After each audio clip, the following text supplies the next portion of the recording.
一个是 PerQ One， 一个是 PerQ Two， 这个是 PerQ One。PerQ One 以前做过视频，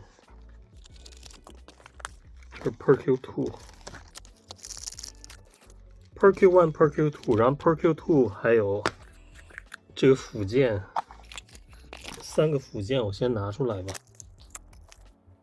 这个是 PerQ One， 这是 PerQ Two。首先你看它的那个形状和大小是一样的，然后这两款呢，这个 PerQ One 它的这个外皮这个颗粒比较小一些，就是它的那个 pattern 是有点不一样。然后最明显的就是 PerQ Two 呢，它上面的 PerQ Two 的那个标识，那个型号标识直接刻在上面这个金属板上，然后这个 Voigtlander 福伦达的那个厂徽也标在上面。反面呢，你可以看到 PerQ One 这上写的是 Voigtlander 在这儿， PerQ One 在这儿， Germany 在这儿。然后它这个 PerQ Two 呢，它后面只有 Germany， 这个比较简洁，比较喜欢的 PerQ One 的设计。另外呢，这个多了一个计数器，在这儿是没有的。以前我做过它的使用的 video， 它的链接我给你发在那个说明区里。这个 video 主要是集中在它那个操作上的不同。这个打开你可以看到最主要的区别就是镜头了。这个 PerQ Two 的镜头是 Color Scooper 的，然后这个的镜头呢是 Vasca 的。 Color Scooper 镜头当然是要比这个要好一些了，就是在比较光圈大的那个，它的那个成像素质没有降低，但是到了光圈8和之后呢，它的成像质量就是差别就很小了。但当然呢，大家都是愿意要 Color Scooper。 另一个呢，它的快门呢，机械快门它是 Synchronal Compo 的，这个是大家最喜欢的。这个呢只是 Pronto 的， Pronto 还不是 Pronto S， 是一个 Pronto 的最基础款的 Pronto。 它的区别呢，就是它那个最高的那个曝光速度呢，这可以达到500，这个呢只能达到200。你看这地方写的是500，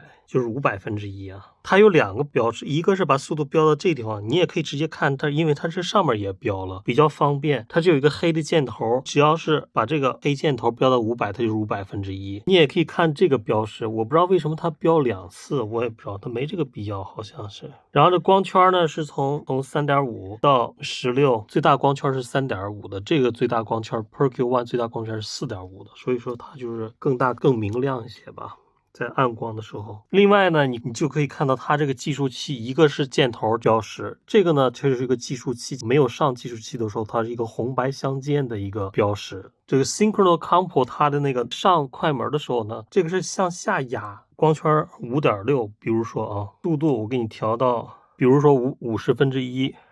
你要上那个快门呢，拨杆是往下压的，这个就不同。Pronto 系列的机械快门它是往上拨的。这个有了这个计数器以后，如果你没上计数器，比如说现在是空卷没有胶卷的话，你想试你按不了的，你必须要把后盖打开，然后你要把这个计数器上，然后你要手动的让它进片，因为你现在没有胶卷，你要手动进到一直进到2，你才能摁空卷试验它那个快门。你试验完了关上，然后你再把这个计数器拨回去，让它变成红白相间。这个就是说你随时都可以，因为它没有那个计数装置，所以这个你刚才不是把快门压去上了吧？你光圈 5.6， 速度50%了，通过这个红点对准50%。它现在这个箭头指向你必须要上那个镜片，它就指到前，就说明你现在可以按那快门了。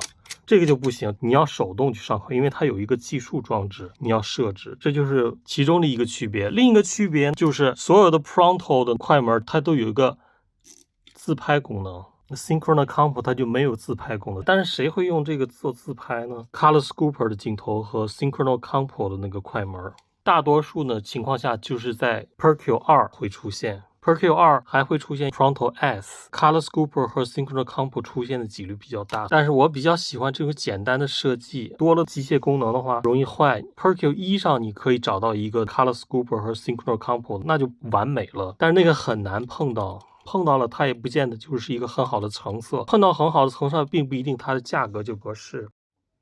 PerQ One 上胶卷，以前的视频我已经说过了。PerQ Two 的时候我就不用真实胶卷去做了，只说它区别在哪儿就可以了。打开就压这2个片，它就开了。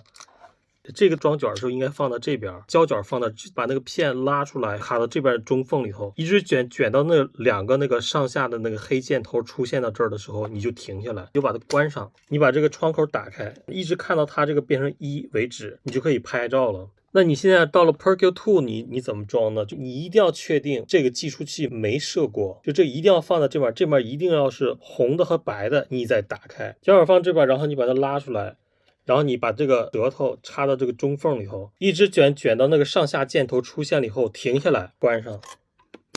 你再把这个窗户打开，你再卷到让它显示1，你这样一设这个计数器，它也显示1，这就同步了，就不用再打开这个窗口了，就可以拍1了。进片进到2的时候，它就进不动了，所以你就一路这样拍下去了，你就不用开窗。这个每次进一个片就要开窗12次，改进也没有太多，而且增加了一个那个部件损坏的风险，我觉得这个就足够了。这个和这个提高主要体现在它的镜头和这个快门上，这个倒像是一个鸡肋，是没必要的。到第12你拍了以后怎么办呢？你再紧，一直到进不动，它这个就变成红和白了，你又可以动了，你就一直卷没，全部卷到这儿，那你所有的那个片都卷到这儿了，你就结束拍照了，你就可以把这个打开，就把胶卷拿出来，这就结束了。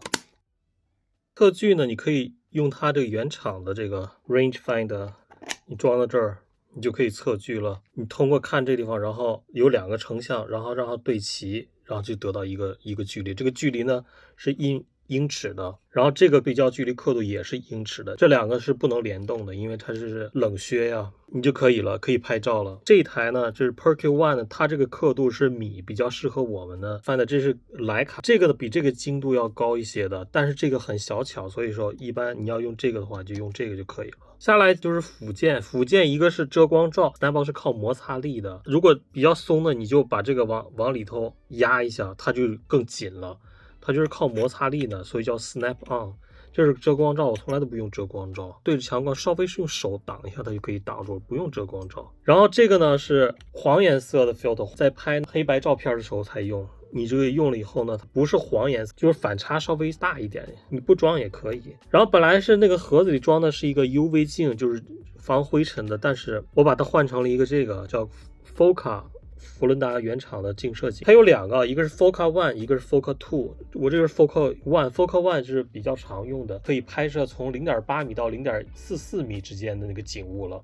否则的话，这个作为旁轴的话，它只能拍摄就是0.8 米以外的物体。所以旁轴都是同样的问题，就是说 nearest focus 就是比较小。Foca 2我也有，那个就是从 0.4 米到 0.3 米也可以拍，更近了，但是那个就是用的比较少，这个用的比较多。装上呢，你对焦怎么对呢？你就要用这个来测距了，就是你或者你用一个尺子，因为没多远嘛，你用一个尺1米之内的尺子，你量的时候你要注意啊，不是从焦平面，而是从镜头这个地方开始量。量了一个距离以后，用它的一个对照表，我给你换算成米了。比如说你现在是0.6，你的换算表上显示，你就可以8英尺。那我调一个8英尺，然后你摁就可以拍摄了。但是这整个过程太麻烦，你就拍那个0.8米以外的就可以了。它又不是微距，只不过是近摄，你就没必要用这个了。